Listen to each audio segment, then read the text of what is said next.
¿Se escucha? La verdad que desde acá ¿no? ¿Todo bien? Bueno, pasamos a presentar ahora a Alejandro Melamed. Él es el vicepresidente de Recursos Humanos para Coca-Cola en Latinoamérica. El tema de la charla es innovando la gestión del talento, así que bueno, arrancamos con eso. Gracias.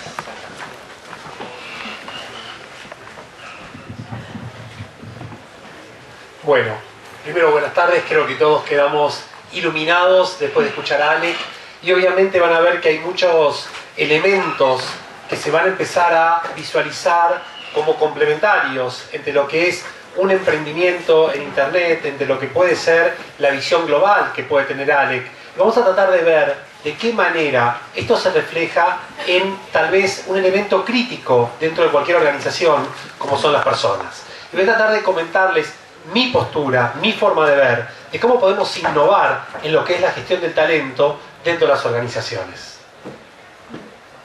¿Funciona?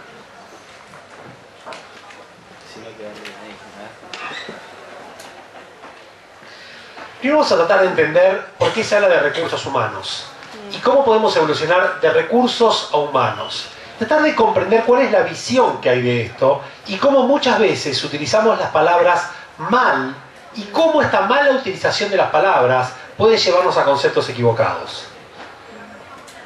Primero, entendemos qué es recursos. Y fíjense ustedes, según el diccionario, ¿qué significa la palabra recursos? Recursos son un conjunto de elementos disponibles para resolver una necesidad o llevar a cabo una empresa. Y fíjense qué cosa rara, porque el diccionario mismo nos habla de recursos naturales, recursos hidráulicos, recursos forestales, recursos económicos y por último habla de recursos humanos. Pero la realidad es que según mi punto de vista estamos frente a lo que se llama un oxímoron. ¿Qué es un oxímoron? Es una palabra media rara, pero es algo interesante. Un oxímoron es una combinación, también según el diccionario, una combinación en una misma estructura sintáctica de dos palabras o expresiones de significado opuesto que originan un nuevo sentido. Por ejemplo, hablar de un silencio atronador, por ejemplo, hablar de agradable llaga, de un sabroso veneno. Es como medio contradictorio, es como decir lindo, feo en la misma palabra. Desde mi punto de vista, hablar de recursos humanos es hablar de un oxímoron, es hablar de algo que está mal. Con lo cual, lo interesante es tratar de entender cuál fue la evolución del concepto y por qué hablamos de esta palabra y por qué está tan presente. Tal vez los que tienen un poco más de edad recordarán que se hablaba de oficina de personal. De hecho, seguramente, al Renzo que se refería a Ale, en esa época se hablaba de oficina de personal. De hecho, les voy a contar un secreto profesional. Él hablaba de un mentor. Renzo, a quien él se refería y no lo sabía, Ale, ¿qué estás? Me parece que se fue. Fue mi propio mentor y quien me ayudó a cambiar de carrera. Entonces, fíjense cómo a veces las cosas se pueden ligar una con otra. Una vez que oficina de personal quedó medio de modé, se empezó a hablar de administración de personal. Inclusive en nuestra facultad, hoy en día la materia se sigue llamando administración de personal, que es interesante cómo seguimos teniendo algunos modelos mentales que no necesariamente están en la ultimísima generación. Más adelante se habló de recursos humanos, que tal vez fue la palabra más establecida y el concepto más establecido. Algunos quisieron darle un concepto más economicista y empezaron a hablar de capital humano. Es como que la gente es un capital de la organización. Posteriormente se habló de talento e inclusive son las palabras más utilizadas. Pero las compañías más avanzadas del mundo volvieron a lo simple, volvieron a lo básico. Y es hablar de gente.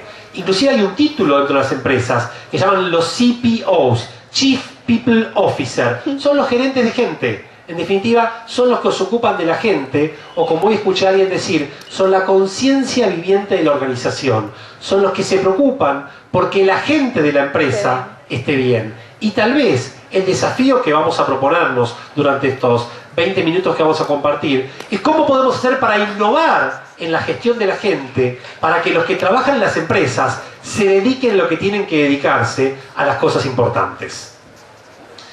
Entonces les quiero hacer una pregunta. Si yo tuviera que decir dos activos, somos todos profesionales en ciencias económicas, ¿cuáles son los dos activos más importantes de una empresa? Les pregunto, ¿cuáles son, según ustedes? Primer activo que toda empresa tiene que tener, ¿cuál es? Caja. Caja. Caja. Caja te diría es como un criterio mercantilista, pero ¿qué no puede dejar de tener una empresa para existir? Él hablaba de Remate, OLX, Mercado Libre. ¿Qué son? Marcas. Es un intangible al cual se le apuesta mucho. Inclusive fíjense que hablaba del registro de la marca, de tener en algún lugar que pagás 1 millón, que pagás $2000. Bueno, pero de alguna manera tenés que registrar tu marca. Y eso es algo muy importante. Y obviamente que las marcas de una empresa son muy importantes, son un activo clave, al cual las empresas le invierten mucho capital. De hecho, todos los departamentos de marketing de una empresa se dedican exclusivamente a trabajar sobre sus marcas. Ahora, todos fíjense, ¿cuál es el segundo capital más importante? Le voy a dar una ayuda. Es un capital que tiene una cuestión muy interesante. Todos los días es muy alto, de 8 a 18, y de 18 a 8 el capital es 0. Y ese capital se llama su gente. La gente de una empresa es el capital tal vez más importante, y más importante que la marca, porque sin gente no podés comprar marcas. Y sin embargo, la cantidad que se invierte en la gente es inversamente proporcional a la que se invierte en las marcas. Es más, casi algo muy loco que sucede. Pero ustedes fíjense, y hablaba de lo que sucede en el Merval, en Bovespa, Alec. Yo les diría también lo que sucede en Wall Street. Fíjense de qué manera el capitalismo mal entendido beneficia a aquellas empresas que desvinculan gente. Sí. Si una empresa achica su planta permanente y dice, bueno, vamos a desvincular 5.000, 10.000 personas, en ese momento suben las acciones. Es muy loco, porque está perdiendo gran parte de su capital, que es irrecuperable, porque formar una gente, a una persona, te demora un montón de tiempo, y sin embargo, desvincularla en 1 minuto, perdiste todo ese capital que no lo recuperás nunca más. Y esto no es darwinismo social, que viene uno que es más joven, más barato. No es así, porque primero, no necesariamente más joven sabe más. Segundo, todos ustedes lo saben, no necesariamente más joven es más barato hoy. Con lo cual hay una vuelta de tuerca en todo esto, en la cual también tenemos que innovar. Con lo cual, este es el contexto del cual quería hablarles. Y para ponernos en órbita, quiero pasarles un video que es lo que los marketeros llamarían un insight, una revelación increíble de entender para qué trabajamos nosotros. Lo que voy a pedirles es que a medida que vamos pasando el video, cada uno trate de pensar su propia situación y haga su propio insight y ver de qué manera este video nos representa a cada uno de ustedes. Dependemos de la tecnología, esperemos que funcione. Sí.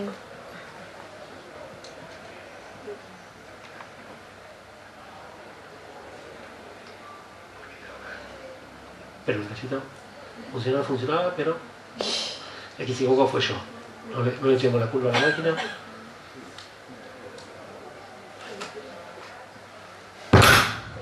Ahora tapense los oídos porque parece que lo pusimos en el...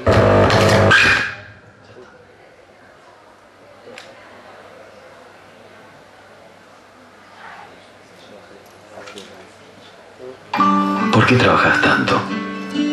¿Para tener el mejor auto? Pero ¿cuándo lo vas a disfrutar? Si nunca salís del trabajo. Trabajas sin parar para sorprenderla siempre con el mismo viaje. Sorprenderla, ¿no sería que llegues antes a casa? Trabajás para que tus hijos vayan a un buen colegio y al final te digan, papá, pasa más tiempo conmigo.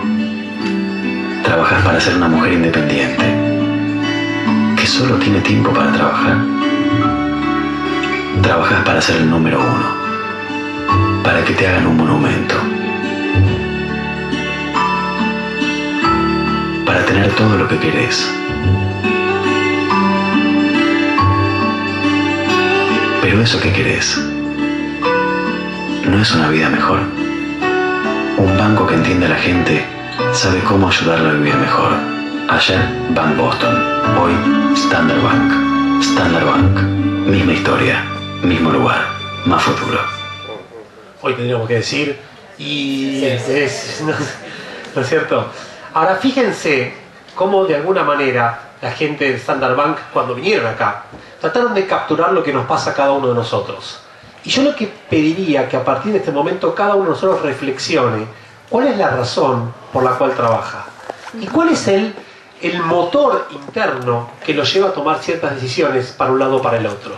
Y también, muchos de nosotros a pensar, estamos acá hoy a las 8 de la noche viendo una clase, tratando de innovar, tratando de ser más creativos. Y la pregunta que me hago es, ¿por qué hacemos todo esto? Y cada uno de nosotros tiene una razón diferente, pero hay algo que nos impulsa a ser mejores. Hay algo que nos impulsa a generar acción. Y creo que la respuesta la vamos a encontrar en lo que yo llamo las 4 P's. ¿Por qué trabajamos? Porque una cosa es ¿para qué trabajamos? La segunda pregunta es ¿por qué trabajamos? Y fíjense que está en lo que llaman las 4 P's. Podemos trabajar por plata, por poder, por prestigio o por placer. Cada uno de nosotros trabaja por otra razón. Podemos trabajar por las 4, podemos trabajar por 2, por 3, por una sola. Pero cada uno de nosotros tiene un motor que lo lleva a trabajar y todos los días levantarse para desarrollar una actividad laboral. Y todos los días esforzarse para lograr lo que están logrando. La pregunta que les hago a cada uno de ustedes es, ¿por qué trabajan? Y si vamos a pensar en innovar, si vamos a pensar en creatividad, en ser diferentes, ¿trabajamos por la plata y solamente nos van a motivar con más plata? ¿Trabajamos por el poder y lo único que queremos es que nuestra tarjeta diga vicepresidente, director, ejecutivo, lo que quieran? ¿Trabajamos por el prestigio, estar en un lugar muy importante? ¿Trabajamos por el placer y trabajamos en una ONG y contribuyo, no sé, con un techo, con la UNICEF, con Cáritas o con quien sea? ¿Por cuál de las razones trabajo? Les aseguro, y una de las cosas que, de los aprendizajes que nos transmitía Alec, creo que es muy importante, no jodas a la gente. Y esto lo aprendí también desde muy chico. Porque cuando vos jodés a la gente, implica que de alguna manera no estás respetando las razones por las cuales trabaja. Y creo que la primera innovación que tenemos que pensar en recursos humanos, y ahí me voy a oponer a algo que dijo Alec, no es tratar al otro como el otro quiere, como vos querés que te traten a vos. Es tratar al otro como el otro quiere que lo traten. Porque muchos lo que hacemos es proyectar en los otros lo que nosotros queremos con nosotros. Entonces, si a nosotros nos gusta la plata, pensamos que vamos a motivarlos todos los meses dándole un sueldo adicional. El tipo a lo mejor te dice, no me aumentes el sueldo, tratame mejor, dame más flexibilidad, dame un día libre, regálame algo, haceme un mimo, ascendeme, mandame a viajar o mandame otra cosa. Y creo que esto tenemos que empezar a pensarlo. Y estos son los modelos mentales que tenemos que empezar a evolucionar. El otro tema que tenemos que entender es por qué nos pagan el salario. Si usted se pone a pensar, cualquier persona que hoy trabaja en una compañía, empresa de lo que quieran, ya sea de consumo masivo, ya sea selectivo, ya sea de bienes de alto poder, ya sea de internet, de lo que sea, a todos nos pagan por generar ideas. Estamos en un mundo donde el salario lo ganamos cada día por las ideas que generamos. Ustedes piensen lo siguiente, cada día que estoy, ¿cuántas ideas genero? Y piensen si realmente se están ganando el salario. Si uno no genera ideas, la propuesta de valor que uno le ofrece a la empresa, obviamente disiente con la propuesta de valor que la empresa tiene con nosotros. Y es ahí donde tenemos que empezar a pensar dónde está la ecuación positiva y por qué el día que prescinden de nosotros, somos nosotros los elegidos y no fueron otros. Ahora fíjense qué interesante. ¿Qué es lo que pasa? Nos pagan el salario por generar ideas. Sin embargo, ¿a qué nos dedicamos la mayor parte del tiempo? Y esto es, les puedo asegurar, empresa de la que quieren. Y hablando con cientos y cientos y cientos de personas. Entrevisto por año a cientos de jóvenes profesionales, a cientos de candidatos. Tengo, pero contacto permanente. Yo disfruto de mi trabajo porque es tener contacto permanente con gente. Acá en la facultad, dando clase, en otras universidades, candidatos que vienen, competencia, proveedores, organismos de contralor. La mayor cantidad del tiempo nos la pasamos respondiendo mails, llenando planillas Excel, haciendo PowerPoints o estando en reuniones. La pregunta que les hago es, ¿en qué momento, respondiendo un mail, haciendo un Excel, un PowerPoint o una reunión, se me pueden ocurrir ideas? Es imposible. Ustedes hagan una estadística y revisen a qué se dedican la mayor parte del tiempo en sus trabajos. Y van a ver que alguna de estas 4 cosas lo dedican. Puede haber algún otro programa que no lo incluía acá. Puede haber llamadas telefónicas. Pero estoy seguro que no es a generar ideas. Y sin embargo nos pagan por las ideas. Es decir, estamos estafando a las compañías y las compañías están estafando a nosotros. Porque nos pagan por generar ideas. Estamos todo el día para generar ideas y lo único que hacemos es responderme. Fíjense, la gente llega a la empresa. Lo primero que hace, responde todos los mails. ¿Qué idea vas a generar ahí? Lo segundo que hace, bueno, tengo que hacer me hago mi to-do list. A ver, la cantidad de cosas que tengo que hacer este día. ¿Cuánta gente completa su to-do list al finalizar el día?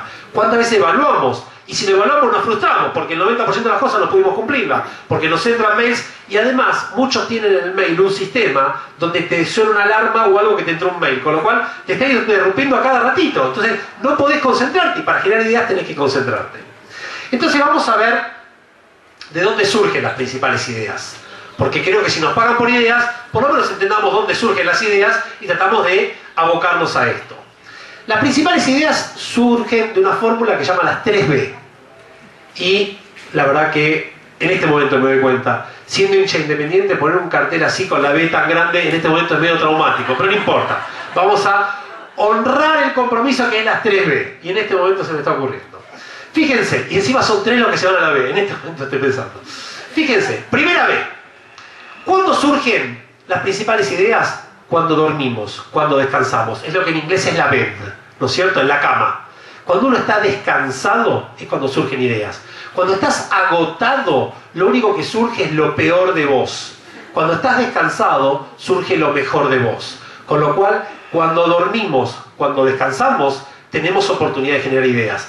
Si estás cansado, fíjense, muchas veces, yo se los digo a los alumnos acá en la facu, les digo, si tenés un parcial al día siguiente a las 7 de la mañana, anda a dormir temprano. Porque cuando dormís también aprendés, porque los procesos mentales, mi amigo Stanislao Bajraj me enseñó que uno aprende aún cuando está durmiendo, no solo aún, sino más que nunca cuando está durmiendo, porque los procesos de las neuronas y no sé cuánto, en ese momento es cuando se produce el verdadero aprendizaje.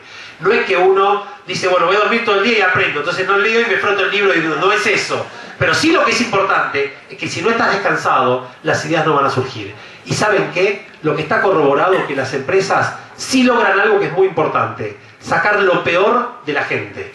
Porque cuando uno está estresado, sale lo peor. Miren, contaban en TEDx Río de la Plata una experiencia muy interesante.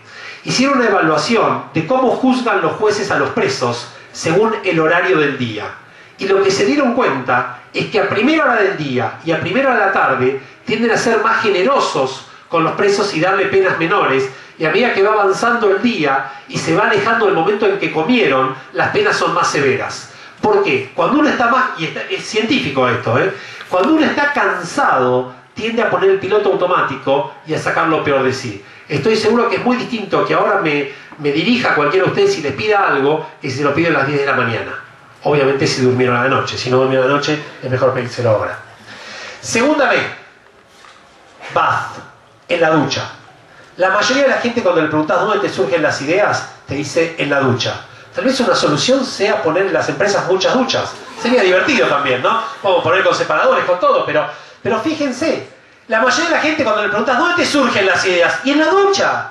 Ahora, fíjense, y también esto es científico, de Stanislao Bajraj, no es que lo digo yo. Por día generamos aproximadamente 60.000 ideas. Todas las personas generamos 60.000 ideas. El problema que tenemos no es que no nos acordamos de las ideas, ni siquiera nos acordamos que nos acordamos de una idea. Ese es el problema que tenemos. Por eso es tan importante en cualquier mecanismo, ya sea más antiguamente con el librito en blanco y una virome, o tener la BlackBerry o el iPad o algo, para cuando le surge una idea a uno, anotarla inmediatamente. ¿Por qué? Porque cuando nos bañamos, cuando estamos así bien frescos, las ideas surgen, las ideas emergen. Y la tercera vez es en el bus, cuando viajamos. Cuando uno viaja, uno se conecta con otras culturas. Cuando uno viaja, uno se despeja. Cuando uno viaja, uno toma distancia de las cosas. Y aprendí acá también, en esta facultad, y con un profesor muy honorable que tuvo esta facultad, que nos dejó hace un par de años, que es Pancho Suárez, que fue mi director de tesis doctoral. Y él me decía, hay una ley que es la ley de todo investigador científico. Y cuando haces un doctorado vos tenés que tener en cuenta esto. Y es la distancia óptima del investigador. Y él decía, cuando estás demasiado cerca, es lo que llama la ley del puercoespín. El puercoespín es un animal que cuando están todos juntos, tiene como pinchitos. Entonces, si están todos juntos, se pinchan y se mueren. Si están muy separados, se mueren de frío. Con lo cual lo que dice es el puercoespín tiene que estar lo suficientemente cerca como para darse calor, pero no tan cerca como para no pincharse y no matarse. Con lo cual, Cuando generamos ideas es lo mismo. Si estamos demasiado alejados, no nos sirve para nada. Si estamos demasiado cercanos y todo el día llenando PowerPoint, llenando Excel y contestando mails, tampoco vamos a generar las mejores ideas. Con lo cual, sintetizo, 3 B largas. Cuando dormimos, cuando descansamos, cuando nos duchamos y cuando viajamos. Estas son las oportunidades en las cuales las ideas emergen. Entonces la pregunta es, ¿por qué no modificamos la receta? ¿Por qué no empezamos a trabajar de una manera diferente? Si todos sabemos esto, si es tan obvio, ¿por qué no empezamos a trabajar diferente? Y vamos a ver, tal vez una de las respuestas tiene que ver con algo que también dijo Alec antes. Es preferible hacerlo rápido que perfecto. Y quiero explicarles cuál es el concepto de perfeccionismo y de excelencia. Y creo que la mayoría de nosotros fuimos criados en un ambiente de perfeccionismo. Es más, fuimos educados en un ambiente donde el perfeccionismo es lo que hay que hacer. Y se alababa al alumno que tenía un 10. Se alababa a aquel que lo hacía perfecto. Ahora tratemos de entender qué significa esto de perfecto y qué significa lo de excelente. ¿Qué es el perfeccionismo? Fíjense, es la tendencia a mejorar indefinidamente un trabajo sin decidirse a considerarlo acabado. Y ustedes vieron que uno tiene versión 2.1, versión 2.2, versión 2.3, versión 2.4, y siempre, yo les puedo asegurar, es más, hablo de esto y me contradecía a mí mismo porque hasta ayer a última hora, a las 11 de la noche, no, esta transición se la pongo mejor de esta manera, no, mejor este color, mejor otro color que impacta más. Y nos fijamos más en las formas que en el contenido. Vamos a ver también, en una película muy chiquitita, un ejemplo de perfeccionismo exacerbado, para que entendamos de qué estamos hablando.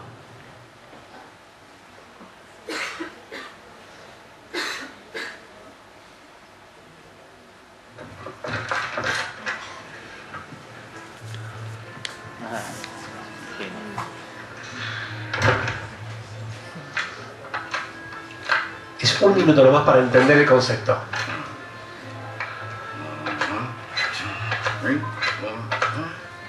Y si alguno vio Toc Toc, es lo mismo.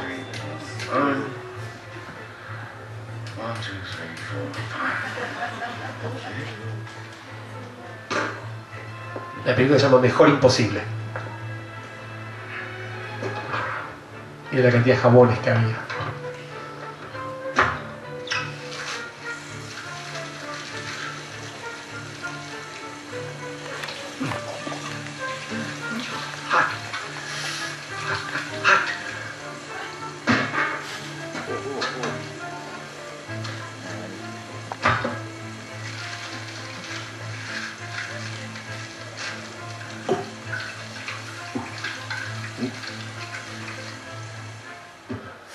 Piensen cada uno de ustedes cuando estaban haciendo algún examen en la facultad.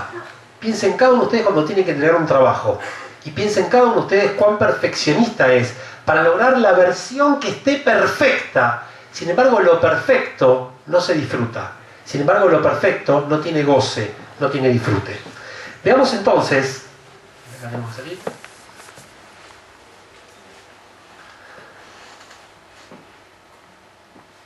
¿qué es la excelencia? La excelencia no es perfeccionismo, es su evolución. Acá tenemos cómo fue la evolución de Apple, ¿no es cierto? Pero tratemos de entender qué significa esto de la excelencia. La excelencia es una calidad superior o bondad que hace digno de singular aprecio y estimación algo. No dice, excelente, parezco el de Simpson hablando, pero digo, excelente. Cuando uno dice que algo está excelente, es porque lo valora, porque lo disfruta, porque le parece que es algo admirable, algo llamativo. Y la excelencia es posible. Y creo que esto es lo que tenemos que entender. La excelencia es un camino, lo decía Catalino al empezar, ¿no es cierto? Lo que es la excelencia académica, lo que significa la excelencia en una universidad. ¿Y cómo es posible esto? Yo creo, y acá está como tenemos que dar vuelta al modelo, que en 3 facetas. La primera es la faceta del pensamiento, con excelencia estratégica. Pensar con excelencia desde la estrategia. Lo segundo tiene que ver con las creencias. Aquello que creemos hace que finalmente ejecutemos lo que nosotros estamos pensando. Y es la excelencia actitudinal, es la actitud que tenemos ante las cosas. Y en tercera instancia son las acciones. Y es la excelencia operativa, cómo interactuamos todos los días. En definitiva marca lo que pasa. Las 3 son importantes, y esto es sistémico. Uno se retroalimenta con el otro. Creo que acá es empezar a pensar de una manera de excelencia y no de perfeccionismo, y disfrutar más. Y creo que esto nos va a implicar, y vamos cerrando el círculo entonces, varias cosas. Por un lado, ahorro significativo de tiempo. Si en lugar de hacer el PowerPoint, lo hacemos en un Word y hacemos una página, ¿qué pasa? Seguramente el efecto puede ser igual o mejor. Esto es lo que llama la productividad. Lograr más y mejor con menos o igual. Y creo que lo que tenemos que hacer es empezar a ahorrar tiempo, que es lo más valioso de cada uno de nosotros. En segunda instancia, trabajar de una manera más relajada nos va a evitar esto de menos nervios y menos energía improductiva. Vuelvo al concepto de disfrutar tu trabajo, pasala bien. Tu trabajo tiene que ser divertido. Cuando uno está divertido, genera más ideas. Sin embargo, cuando uno está tensionado, cuando uno trabaja bajo presión, las ideas no surgen. No es que te dicen, bueno, ahora ponete la presión y vas a... No logras absolutamente nada distinto. Tercero, hay un incremento sustancial de las ideas. Y obviamente trabajando de esta manera hay un incremento de las ideas. Por otro lado, hay una mayor capacidad de diálogo. ¿Saben qué? En las empresas cada vez hay menos diálogos. Lo que hay son reuniones donde lo que parece que se hace es, te invito a participar de la decisión que ya tomé. Entonces se juega a la participación en la toma de decisiones. Ya se decidió la cosa, pero hago el show de invitar a todos para que todo el mundo participe. Por otro lado, esto va a generar, obviamente, decisiones superadoras, lo que va a traer beneficios para todos. Pero fundamentalmente, como estamos en una sociedad utilitarista, beneficios para la compañía, porque que las personas estén mejor va a hacer que la compañía esté mejor. Y creo que esto es lo que tenemos que entender. Los que estamos en las empresas, los que estamos en las organizaciones, tenemos que aportar a que haya mayores... No es que estamos en contra, estamos a favor, pero tenemos que crear los contextos para que estos textos fluyan. Sintetizando, y creo que vamos... Y acá vamos cerrando el círculo. Y también ustedes saben, se dice que en una charla uno escucha en dos momentos. Al principio y cuando uno dice, ya estamos por terminar. Entonces ya estamos por terminar, es el momento de que escuchen. Esto es para escucharlo bien. Según mi punto de vista, no es cambiar las reglas de juego. Porque mucha gente dice, bueno, sigamos jugando a los dados y cambiemos las reglas. Y así vamos a innovar. Creo que ahí está el problema. Creo que la respuesta está en cambiar el juego. Y creo que eso es lo que tenemos que hacer. Empezar a pensar en cambiar el juego, porque si solamente cambiamos las reglas, seguimos con los mismos dados, seguimos dando vuelta alrededor de lo mismo. Si cambiamos el juego, cambió absolutamente las reglas, las piezas, la lógica, lo que tenemos que alcanzar. Para cerrar, yo creo que cada persona es un diamante en bruto. Pero este diamante en bruto hay que pulirlo adecuadamente para poder lograrlo. Todos los que estamos acá somos diamantes en brutos. Y si estamos acá es porque nos interesa desarrollarnos, capacitarnos, formarnos. En general, soy de los que piensa que toda la gente es buena. Por naturaleza la gente es buena.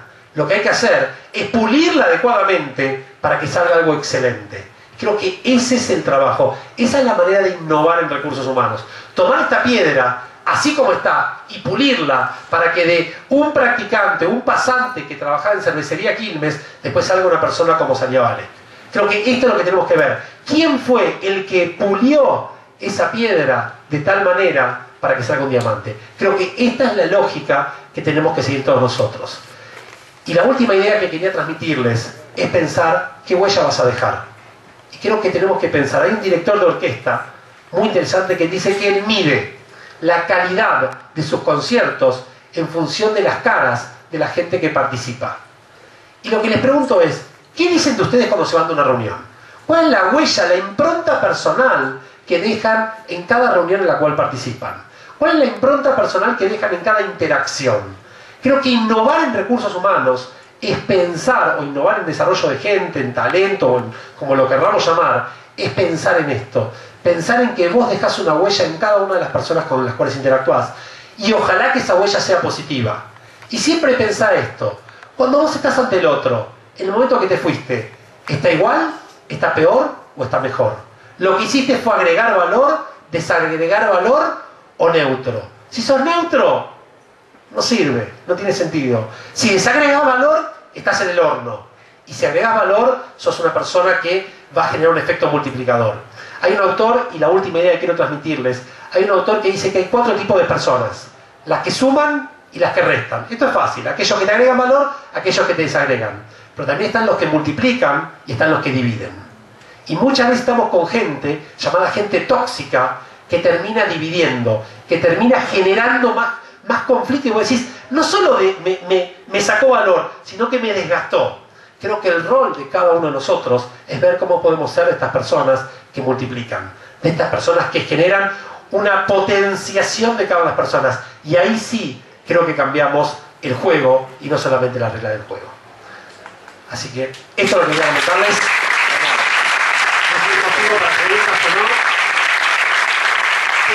Bueno, si tiene alguna pregunta, alguna duda, con todo el gusto del mundo. No me pregunten cómo se hace un currículum. No. Sí, escucho. Grande, capo.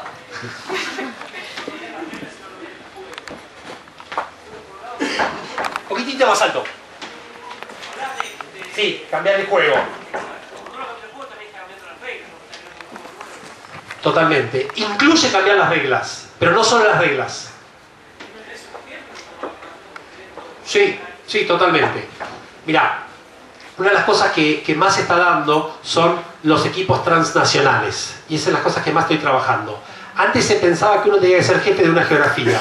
Hoy en día está visualizado que no necesita la geografía. Te doy otro ejemplo. La gente dice muchas veces voy al trabajo. ¿Saben qué? El trabajo va a uno. Uno tiene que ir al trabajo. La flexibilidad vino para quedarse. Con lo cual lo que tenemos que ver es de qué manera marcamos, porque mucha gente dice, bueno, equilibrio vida laboral y extralaboral. Les pregunto, ¿quién de ustedes que trabaja en una empresa me podría asegurar que durante el día no paga una cuenta, no se fija su Gmail o su, digamos, su Facebook o su Twitter o lo que quieran? ¿Quién me puede decir eso? Ahora, a su vez, ¿quién me va a decir que fuera del trabajo no piensa en cosas del trabajo?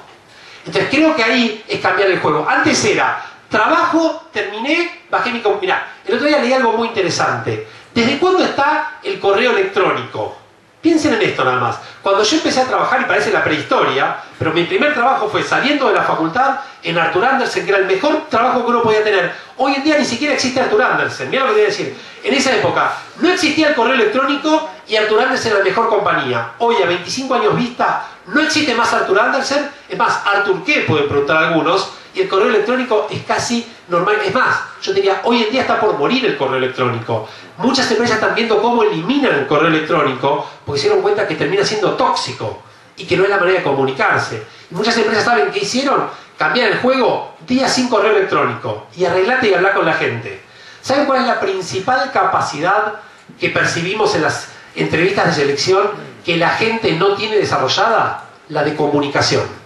Estamos en la era de las comunicaciones y sin embargo lo que menos tiene la gente es capacidad de comunicarse. Se comunican bárbaro con todo bárbaro. Ahora decís, habla, contá tu idea, conversá, dialogá. No está formado el hábito. Y creo que los responsables somos todos nosotros. ¿Cuántas veces damos un examen oral y tenemos la posibilidad de defender una idea? Creo que eso es cambiar el juego. Eso es cambiar el juego. No es solamente, bueno, ahora en lugar de 5 preguntas te hago 8. No, te cambio totalmente las reglas. Otro tema, las mujeres en el mundo laboral. Fíjate, ese es un tema de cambiar el juego, no cambiar las reglas. Hace muchos años se decía, vamos a tolerar la diversidad. Hoy en día se valora la diversidad. Mejor que seamos diferentes. Se valora tener gente con discapacidad, se valora tener gente con ideas distintas, se valora tener gente de orígenes distintos. No solo eso, ¿saben lo que más se está trabajando hoy? Con el tema de niveles socioeconómicos. Parecería ser que mucha gente que trabaja en las empresas, especialmente en el consumo masivo, conocen que el mundo es la avenida Libertador hasta General Paz, das la vueltita, pasás por Olivos y volvés al centro. Y que eso es todo el mundo. Y no se dan cuenta que hay un mundo mucho más grande. Es más, ni siquiera miran al costado de la autopista que tenés una villa pasando cuando vas por la Ilía. Otra idea de cómo cambiar el juego y no las reglas. Y algo que hice hace 2 semanas por última vez. Menos, 10 días. Nosotros queríamos impulsar el trabajo en equipo. Decíamos, bueno, ¿cómo podemos hacer? Y vinieron 800 consultores a proponernos 800 actividades de trabajo en equipo. ¿Saben cuál fue la mejor actividad de trabajo en equipo que hicimos? Ir a construir casas con un techo. Porque ahí te cambia la realidad, te cambia el foco. Y el problema no está en tu colega, el problema está del otro lado. Y te das cuenta que no hablas de pobreza, sino vivís la pobreza. Cuando te das cuenta de lo que significa solamente una casa de 6x3, y les puedo asegurar, si no hicieron esta experiencia, yo lo hice 3 veces. Cada vez me cambió, pero me cambió radicalmente. Radicalmente. La primera vez en Chile después del terremoto, y piensen lo que era para los chilenos ver que un argentino iba a ayudar a Chile porque ellos tenían un problema. La segunda vez en Córdoba y la tercera vez acá en Pilar. Le estoy hablando que estamos a 50 kilómetros de distancia. Uno no entiende. Acá en esta misma sala escuché hablar a Monseñor Bargalló. Excelente. En la apertura del programa Amartya Sen. Y él dijo, la distancia que hay entre los pobres y los ricos no es solamente distancia en kilómetros, que en definitiva acá, de esta casa, estamos ¿a cuánto? ¿A 20 cuadras de la Villa Retiro? ¿25 cuadras? No es una distancia física, es una distancia intelectual, social, de experiencia increíble, increíble. Creo que tenemos que empezar a pensar de este tipo de cosas. Ponernos más en el lugar del otro es empezar a cambiar el juego, pensar menos de uno mismo. ¿Saben qué? Tengo una colega que siempre me dice lo mismo. Cuando estás en la empresa, todo el mundo piensa que el problema es él. Ah, no, todo se trata de mí. Y todo el mundo lo ve alrededor de sí mismo. Creo que cambiar el juego es empezar a dejar de pensar en uno mismo y pensar más en el otro. Este tipo de actividades es cambiar el juego totalmente. No es, bueno, en lugar de ahora hacer la torre, hacemos con rastis. No, eso es cambiar la regla del juego. Yo lo que te digo, dejate de joder con eso, dedicate y anda a hacer una casa. Y vas a ver lo que es vivir durante 2 días con el frío, con la lluvia, con el viento, con gente que no tiene para comer, que no tienes un baño. Fíjense, uno piensa es natural. Una última experiencia quiero comentar. En un momento me puse a estudiar mucho el tema de gente con discapacidad. Y queríamos tomar gente con discapacidad que venga a trabajar con nosotros. Y la verdad que me puse a estudiar mucho y en detalle el tema. Y parece algo menor, pero es algo mayúsculo. Por un lado porque es el 7% de la población. Segundo porque nosotros en este momento no somos, pero la mayoría de la gente que es discapacitada lo adquirió en algún momento de su vida por un accidente, ya sea físico, un ACV o cualquier tema que uno pueda tener. Ahora, entrevisté a mucha gente con discapacidad. Y ellos me decían algo que a mí me marcó por siempre. Yo decía, mira, sos excelente profesional, pero tenés que tener inglés. Y me contestó un muchacho muy bien y me dijo, yo te hago una pregunta. ¿Cuánto tiempo demorás vos en ir al baño? Minutos, 2 minutos, dependiendo. Si estabas en la facultad, cuando estabas en la facultad, ¿cuánto tiempo demorabas? Tanto tiempo. ¿Cuánto tiempo tardás en llegar? Tanto tiempo. ¿Sabes cuánto demora un discapacitado motriz en ir al baño? ¿Sabes cuánto demora un discapacitado motriz en trasladarse? Y ahí empecé a darme cuenta que evidentemente yo lo único que quería era trabajos que hacía gente, cualquiera que lo pueda hacer un discapacitado. No, tiene que cambiar el juego. Y es otra cosa. Y empecé a pensar desde su realidad. Y lo primero que tuvimos que hacer es cambiar las puertas. Porque no entraba la silla. Y ahí es donde empieza. Yo creo que este tipo de experiencias nos van marcando. Y nos sirven a nosotros para empezar que se puede innovar y se pueden hacer muchas cosas desde nuestro país. Porque sepan algo. Y la última idea y ya los dejo. El talento argentino es requerido en todo el mundo. Nosotros no paramos de recibir propuestas para gente que trabaja en nuestra compañía, que lo quieren, y hay argentinos trabajando en Asia, trabajando en Oceanía, trabajando en Europa, trabajando en Norteamérica, trabajando en Centroamérica, trabajando en Brasil, en todos lados. Somos requeridos y tenemos capacidades innatas. Lo que tenemos es que aprovechar adecuadamente y manejar constructivamente y productivamente todos nuestros talentos, nuestras capacidades y nuestras habilidades.